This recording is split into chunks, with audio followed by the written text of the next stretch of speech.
Mbeki, commonly known as MaMbeki, was born in February 1916 in the Sotho-speaking section of the Mount Fletcher district of the Transkei. She's the mother of former South African President Thabo Mbekis and widow of the late political activist Governor Mbeki. She lived for many years in Ngingwane, a rural village in Dujwa, one of South Africa's poorest municipalities. She is highly respected there both for her family's involvement in the liberation struggle and perhaps more importantly for her endeavors to improve the residents' quality of life. Epainette was educated at Lovedale School before qualifying as a teacher at Adams College in Durban and began her teaching career there.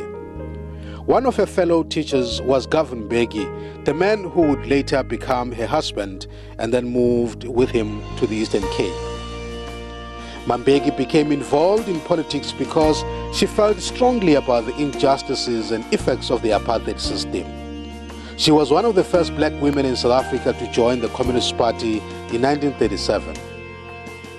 After her husband was sentenced to life imprisonment at the Rivonia trial and subsequently her three sons, Thabo, Mbekis and Jama, went into exile, MaMbeki remained in Dujwa.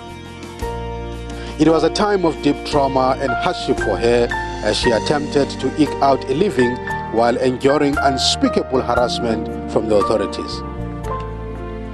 MaMbeki is the brains behind the Khanyisa beadwork project, which has sustained the art of traditional African beadwork and provided livelihoods for several women in her village.